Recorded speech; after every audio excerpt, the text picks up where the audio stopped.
started. Now, here are a few of the topics that we're going to talk about today. First, we're going to talk about how computers age, what causes them to age, what the effect of that is. We're going to talk about the real cost of downtime, what does that actually cost your organization. We're going to talk about the impact of lost productivity.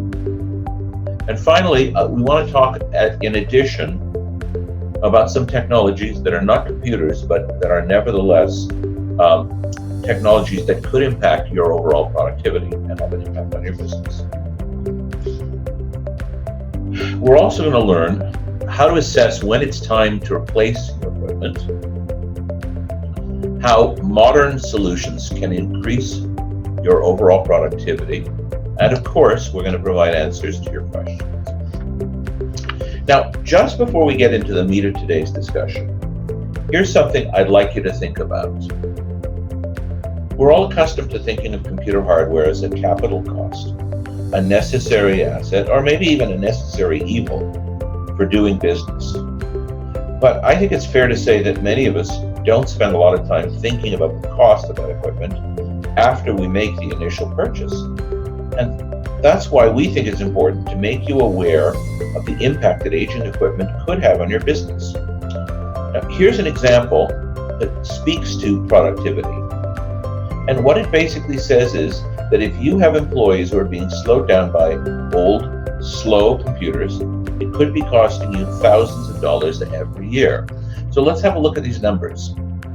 If you're paying someone a salary of $60,000, that works out to about $47.66 an hour, including paid time off, civic and public holidays, and overhead costs. Now, if that person is only able to work to 80% of their capacity because they're being slowed down by technology, that means that he or she is unproductive by 20% of each work week, which amounts to about 7.5 hours. And based on the figures here, those 7.5 hours cost your company $357.45 per week. That's thousands of dollars per year. We'll talk more about this and a lot of other topics as we go through the presentation. But just before that, I'm going to do something really weird that you probably never heard on another webinar before this. I'm going to tell you exactly what we've got to offer right now. You can take advantage of it now or later, but this way we can get it out of the way and then dive into today's topic.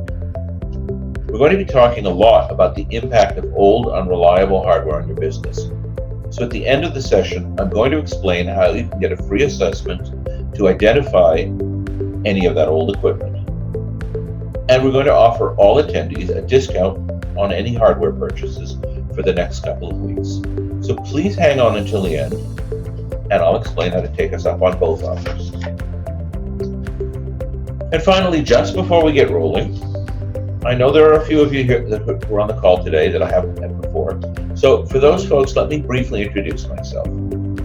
Back in 1977, that's 42 years ago, hard to believe, I co-founded the KTS Systems Group, a software company which my partners and I grew to 80 employees in 4 cities across North America.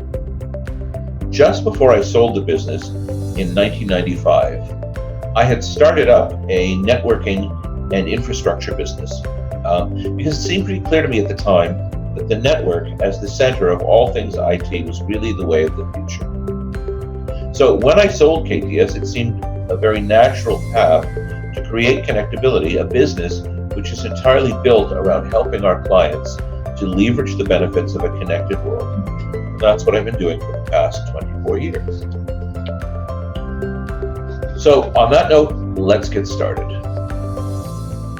Now, I'm sure that some of you are thinking that this webinar is just another way of us trying to entice you into spending more money.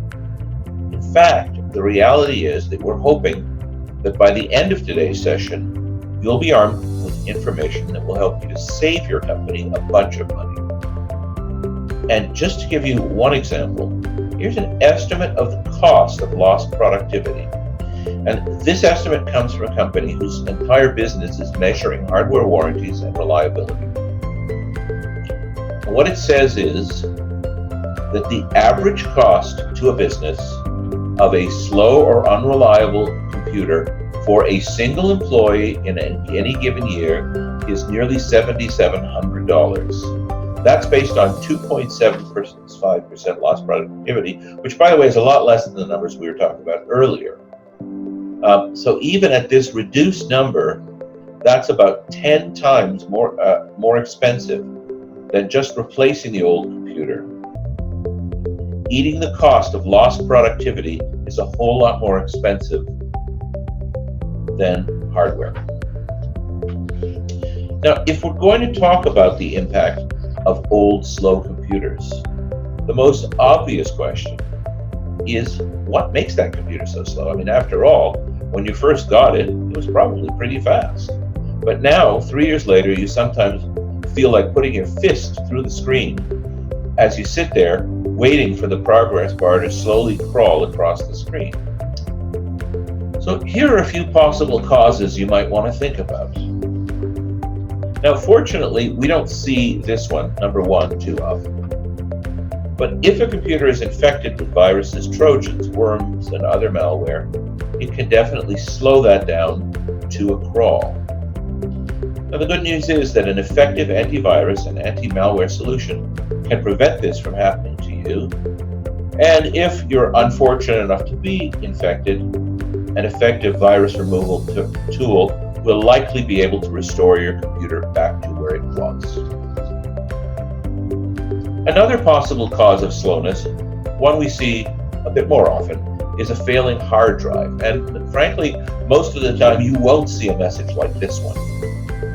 You'll just experience extreme slowness, and sometimes you'll see system failures, blue screen of death, and crashes. Now, this is a very serious problem, and the only fix is to replace the hard drive, a process which could take hours. Moreover, there's no guarantee, even after the hard drive has been replaced, that you'll be able to preserve all your data unless you're doing regular backup or all of your data is safely stored in the cloud or on a server. Now, a very common problem that we see is users having many windows open at the same time.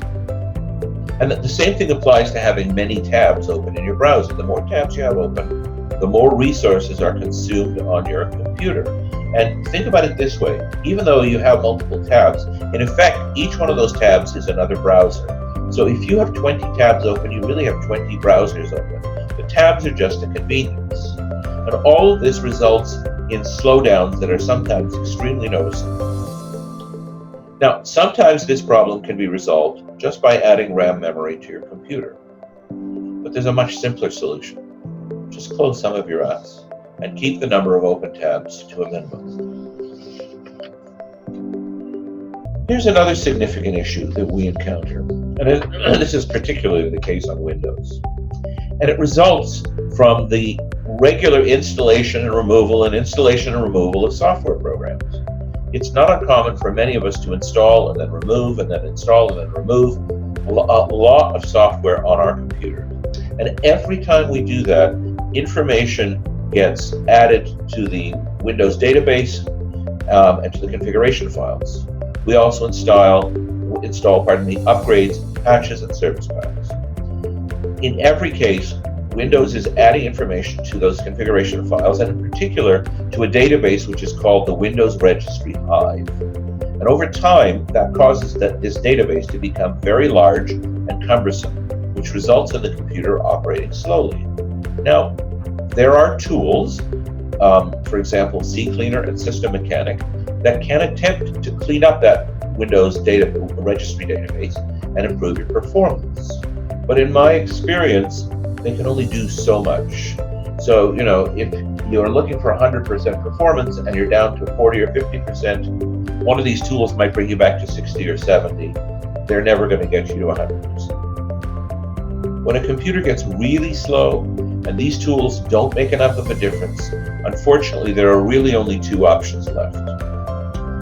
One option if your computer is new enough, is just to wipe it and reload it back to factory, then reinstall all of your software. That's a time-consuming process, but it's pretty much a guarantee that you'll get back to the performance level when the computer was new. If it's an older computer, honestly, it's time to replace it. And that brings me to the final cause of slowness. Sometimes the computer's just too old to deliver acceptable performance, particularly when you're running the latest software. Products like Microsoft Office 365 were really designed to run on modern hardware, and as a result, they often run rather poorly on older machines. And no amount of tuning or tweaking is going to result in much of a performance jump.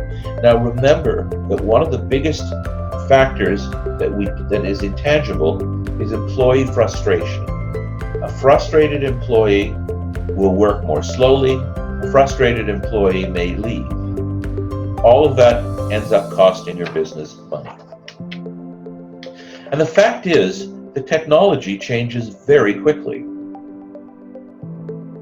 What was a top-of-the-line computer last year is considered mid-range this year, and next year it may be considered junk.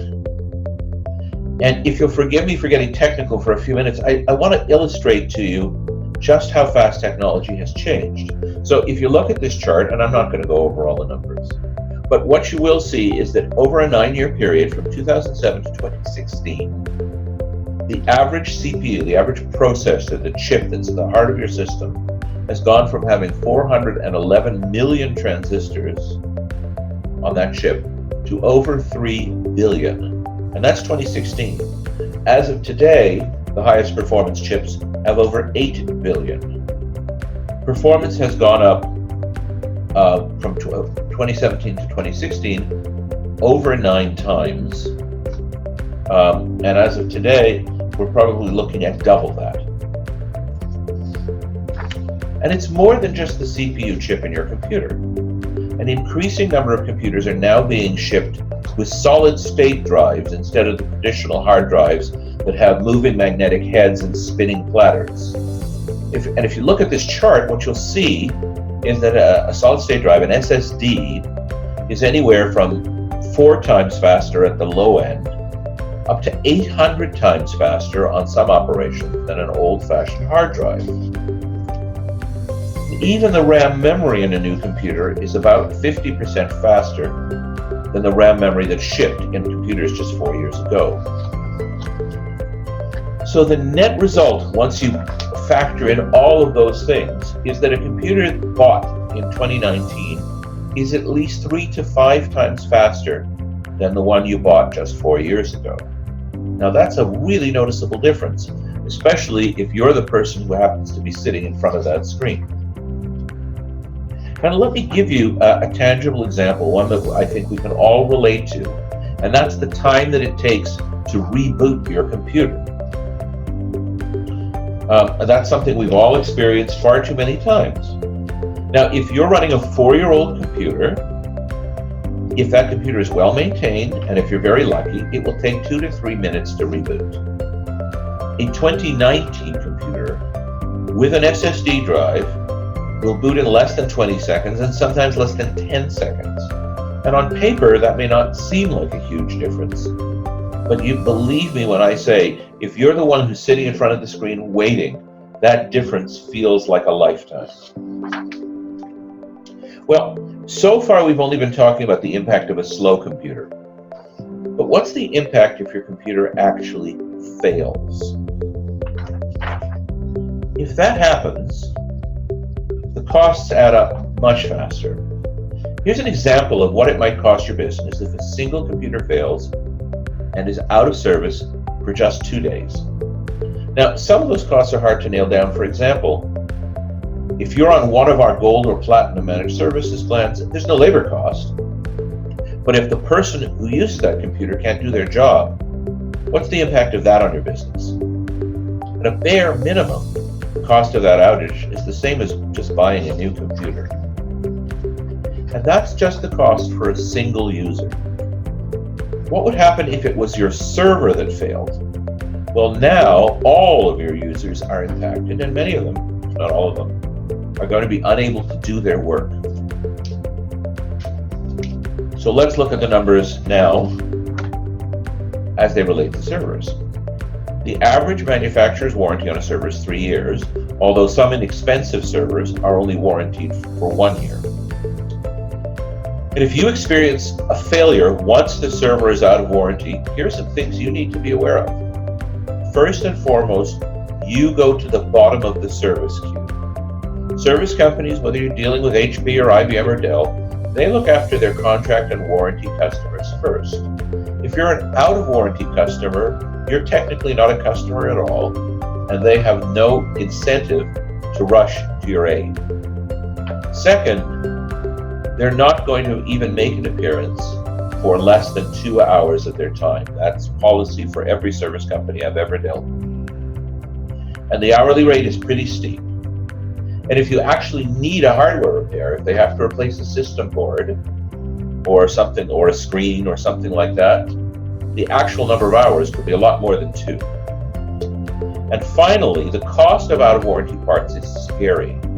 For example, a system board for a discontinued server could cost as much as $1,800. And sure, you could probably get on eBay and find the same part for a couple of $100s. But are you prepared to wait 2 weeks for it to arrive from Hong Kong? Well, if we apply the numbers that we were looking at earlier, a single 6-hour server outage could cost you nearly $7,000. That's $47.66 per employee times 15 employees times 6 hours of outage. That's your cost in lost productivity.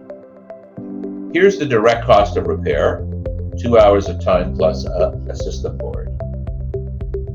So the total cost of the outage is nearly $7,000. But what's the cost to your business in terms of orders you couldn't ship, orders you couldn't process because your systems were down?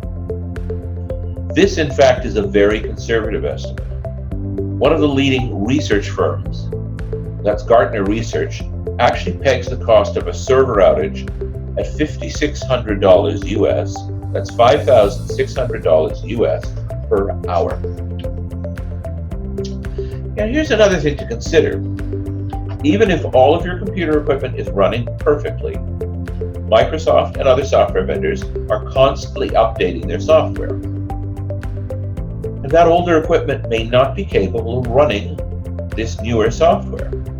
But even if it is compatible, the time and cost associated with upgrading your systems may not be all that different from the cost associated with just replacing it. Okay, well, now that I've shown you the costs associated with old, slow, and failing equipment, do you have a strategy to deal with it? Having a strategy for dealing with hardware obsolescence is part of having an overall IT strategy. If you know what you're going to do when you do experience slowness or unreliability, and you will, every business will, there will be a lot less stress when those circumstances arise. So let's talk about some of those strategies. And let's start with servers, since obviously that has the biggest impact. And that's why it's essential to have a server replacement strategy in place. Now, the good news is that it's relatively simple to implement one. So here's what we recommend. First and foremost, step 1, we recommend that you implement virtualization. Now, I don't want to get too technical, but I do want to explain what this is. Virtualization is a technology that allows you to run multiple systems on the same piece of equipment at the same time. For example, you could be running both Windows and Macintosh on the same computer at the same time. But virtualization has many more capabilities than just that. And one of the most important ones is that it also allows you to easily move a system from one piece of hardware onto another without having to reinstall your software, without having to recreate your users, without having to recreate your shared folders, without having to recreate your printers. So by virtualizing your servers, you make it much easier and cheaper to move them onto new hardware whenever that's necessary. And it's also, by the way, easier to move your servers into the cloud when and if you decide that that's something you want to do. And finally, final piece of good news is that virtualization in 90% of cases or more is free software. Step 2, we feel strongly that the safest strategy is to plan to replace your servers by the end of the manufacturer's warranty. This ensures that you are always covered by a strong warranty and by manufacturer guaranteed response times. And if you adopted the virtualization strategy that I was just mentioning, the transition onto new hardware is simple, quick, and relatively painless. Number 3, and here's an even simpler way of avoiding downtime and obsolescence. Consider moving some or all of your server workloads into the cloud. If your software applications work well in a cloud environment, you'll never again have to worry about the impact of hardware downtime or obsolescence. Now, I know that for many people, when you look at the cost of cloud computing and compare it to the cost of owning your own server infrastructure, sometimes those costs can seem surprising, even daunting. And it's true that on a month-to-month basis, cloud infrastructure often does appear to be more expensive. But if you just look at the raw numbers, you're failing to take into account the more intangible expenses, like the cost of downtime and the disruption to your business when you have to replace old or failing equipment. If you take all those factors into consideration, cloud computing starts to make a whole lot more sense.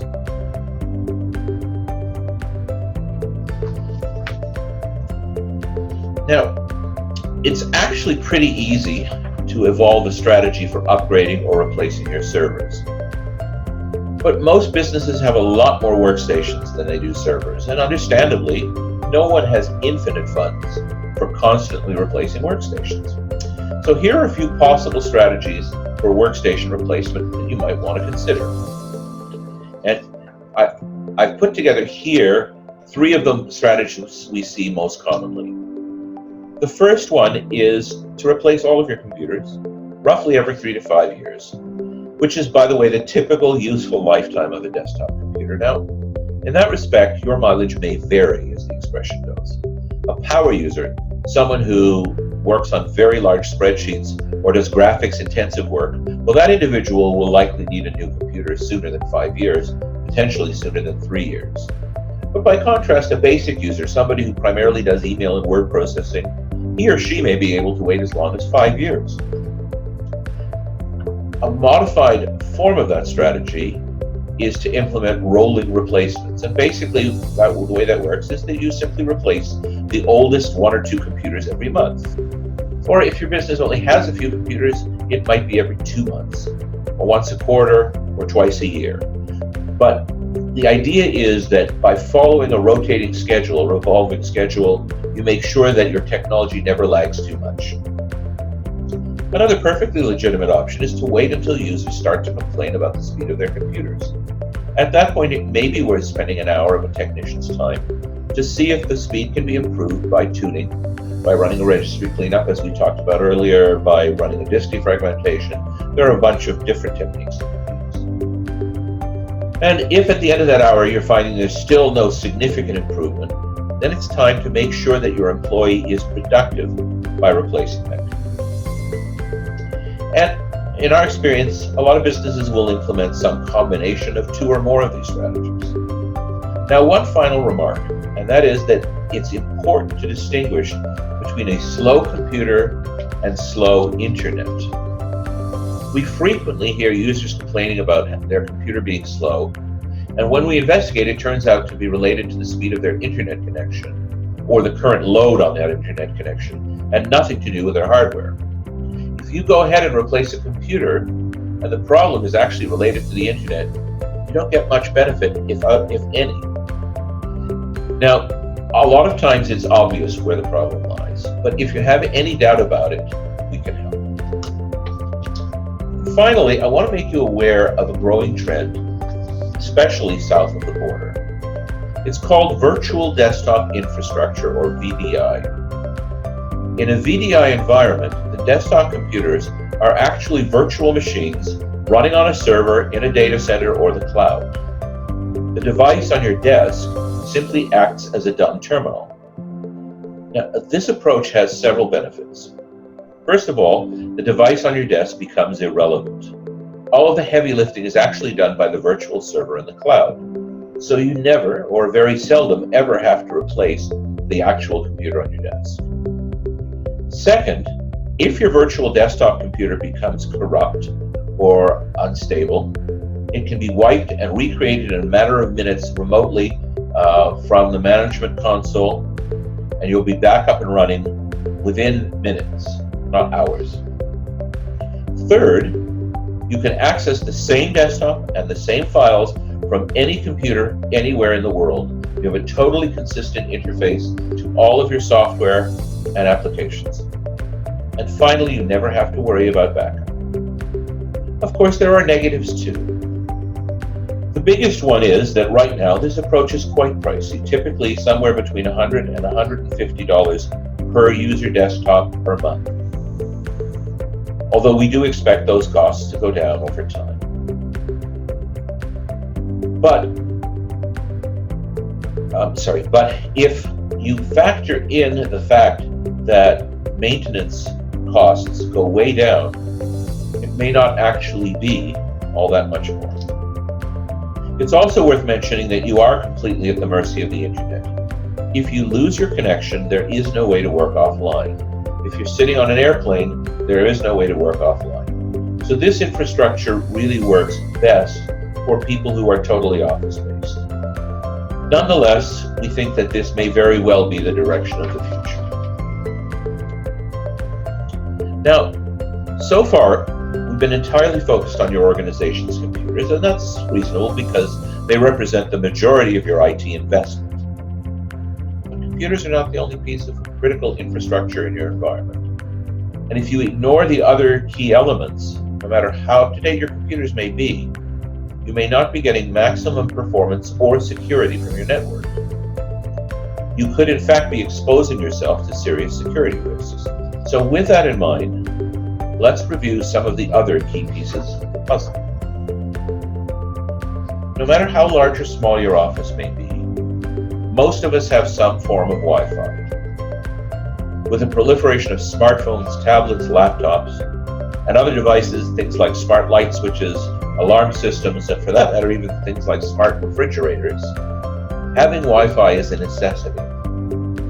But like all things high-tech, Wi-Fi technology has changed dramatically over the past few years. Modern Wi-Fi systems have much improved security to keep your data safe, and just as important, newer Wi-Fi implements a technical standard called Wave 2. If your business is located in the downtown core or some other area where you're adjacent to many other businesses, you'll probably see many Wi-Fi networks pop up when you go to connect your phone. Well, all of those networks are competing with your Wi-Fi network for the same frequencies and the same bandwidth. And that means that if it's not properly configured, you're going to get drop connections, slow connections, unreliable connections. Wave 2 networks are much more intelligent. They automatically load balance, they will automatically move channels, and as a result, you experience far fewer drop connections, much higher speeds, and the ability to support many more users and devices on the same Wi-Fi access point.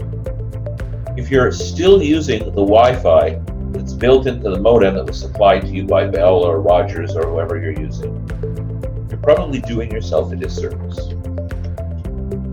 And speaking of your ISP's modem, here's another piece of critical technology: firewalls. Today's cyber criminals are increasingly sophisticated and well aware of every possible security hole, even in well-maintained networks. If you're just using the modem that was supplied by our ISP, frankly, you're leaving your networks wide open to attack. Those modems are very unsophisticated. They provide only the very basic level of protection. But even if you do have a firewall, it's worth asking how it stacks up against the latest firewall technology. If you're running a firewall that's 3 to 5 years old, it may not have the latest intrusion detection techniques. It may not have the most up-to-date content filtering. And just as important, you want to make sure that your existing firewall software and firmware are completely up-to-date and properly configured. Otherwise, you could be leaving yourself open to attack even with a firewall.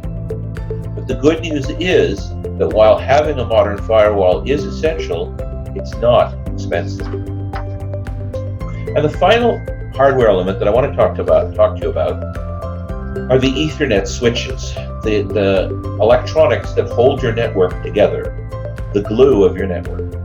And it still surprises me how often we'll visit a new client only to discover that they're still using old-fashioned 10100 Ethernet switches instead of gigabit switches, which are 10 times faster. Now, here are a couple of important things to think about. First of all, gigabit switches are very inexpensive.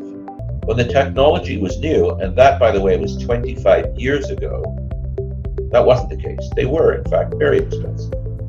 But today, you can get a fully managed 24-port gigabit switch for less than $300. And here's the other thought. Internet connections are getting faster and faster. Many businesses that we work with have 300 megabit fiber connections from Bell, or maybe even a 500 megabit or 1 gigabit cable connection from Rogers.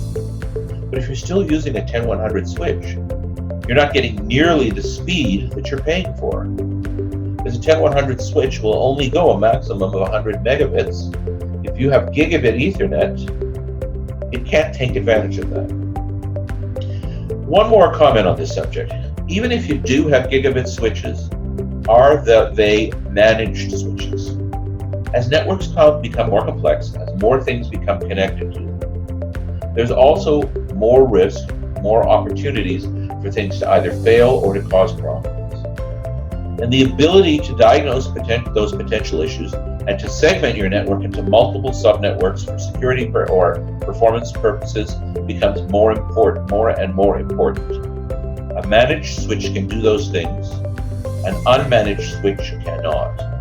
And again, the cost difference between a managed switch and an unmanaged switch is often less than $100. So, what's the upshot of everything we've been talking about today? And very simply, it is this. A relatively small investment in your computer infrastructure can generate dramatic improvements in employee productivity. And if you'll forgive me for telling you something that you already know, in today's businesses, people are the highest cost, and keeping people especially good people, is our highest challenge. Anything that you can do to make those people more productive, to reduce their level of frustrations, will pay dividends that go far beyond any capital investment. And again, just in case you're thinking that we ran this webinar just to sell hardware, let me quickly explain that our margin on hardware is so tiny that we would have to sell $20,000 worth of hardware today just to cover the cost of the time we spent putting this webinar together. The fact is that our aim today is to help you leverage technology with the goal of generating maximum productivity for your company. So, with that in mind, first and foremost, we're offering all attendees a free hardware assessment. We'll analyze your network, we'll determine the age of all of your equipment, we'll determine their performance levels, and we'll tell you what's still effective, what can be upgraded simply, perhaps by adding RAM, and what needs replacement. Please understand, we're not doing this as a sales exercise. If you don't need an upgrade, we don't intend to sell you one. If you'd like to take us up on this offer, please contact Kate and she'll be happy to schedule it for you. We're also offering a discount on the purchase of any new IT equipment, new computers, servers, firewalls, switches, Wi-Fi, between now and next Friday, July 5th. And that's to help you bring your technology up to snuff. So, what will taking us up on these offers give you? As I just mentioned, it will help you get a head start on bringing all of your hardware up to date. It will help you improve your overall employee productivity and job satisfaction, and reduce the risk of extended downtime, ensuring continued, stable, reliable operation of your IT infrastructure so you can focus on doing what your business does best. So, if you're interested in moving ahead, please contact Kate. Her email address is below, or you can call us at 416-966-3306, or post your request in the Q&A, and we'll get the ball rolling right away. So thank you very much, everyone, for being here today. I hope that you learned some things that were interesting, and now I'd be happy to answer any questions. Okay, I have a couple questions here. The first one, if my computer is running okay, is there a benefit to replacing a computer before it reaches the 3-year mark? As long as that computer is under warranty and it's running okay and you're happy with the performance, no, there's no benefit in doing that. Frankly, it's just a waste of money. I have another question here. Is it okay to purchase used or refurbished computers? By and large, honestly, we recommend against this. The reason, frankly, is that used and refurbished computers typically come with warranties ranging anywhere from 30 to 90 days. And we have just seen too many occasions where the equipment was not reliable. Now, that's not to say that it happens every day. In fact, it's a relatively small percentage of the time. But the fact is, with a very limited warranty, you don't want to be out several $100s, only to find that you need several $100s more in repairs. So, if you're looking to buy something for your 10-year-old niece, then sure, maybe that's a viable option. For a business where uptime is critical, I would not recommend it. Okay, here's another question. I want to choose a computer, but how do I choose one that will meet my needs without going overboard? That's a very complicated question because it really depends on what your needs are. If you are doing if you're doing relatively simple stuff, browsing the internet, reading your email, Word and Excel, then sort of a mid-range, a standard kind of mid-range computer somewhere in the vicinity of $700 or $800 is absolutely fine and will happily deal with your needs for a good 3 years. So something like an Intel Core i5 with 8 gigabytes of RAM memory, ideally an SSD drive, but a regular hard drive would probably be fine too. On the other hand, if you're doing, you're producing newsletters or graphical pieces, and you're using Adobe Creative Suite, you're doing renderings, then you'd want to look at something like a computer with a Core i7, 16 gigabytes of RAM, definitely an SSD drive, and possibly an accelerated graphics card. It's really a function of what your job function is. And honestly, I would say that the best bet is to ask your IT provider for some guidance and a few options, and ideally to provide them with a budget for what you want to spend. Because while there are plenty of low-end options, it's also possible to completely blow the bank on a computer that is far overpowered for what you may need. Another question, can I upgrade specific parts instead of replacing the entire machine? You can. The answer is that in most cases you can. It's a question of how much it will pay in terms of dividends. So if you have a computer with 4 gigabytes of RAM, adding another 4, upgrading it to 8 gigabytes will probably be a good investment, assuming it's a relatively recent machine, let's say less than 5 years old. If it's more than that, you will get some improvement, but it's probably not worth it. Same thing applies to replacing a hard drive with an SSD. You can certainly do that, but remember that to do that kind of thing, you basically have to take a complete image of your computer, transfer it onto the SSD, and then transfer it and then reinstall the drive into your computer. that process can take 2 to 3 hours, and if you're paying for a technician's time to do it, it might be just as cheap to buy yourself a computer. On the other hand, if you're not paying for the technician's time, if you're on a gold or a platinum plan with us, then it may be a worthwhile thing to do. Again, depending on the age of your computer. Anything over 3 years, generally we recommend against it. Okay, another question. Sometimes we experience issues with our network and our computers. Which equipment is better to start replacing first? Which equipment will give my business the most benefit? Well, it's a difficult question to answer because it really depends on what kind of issues you're having.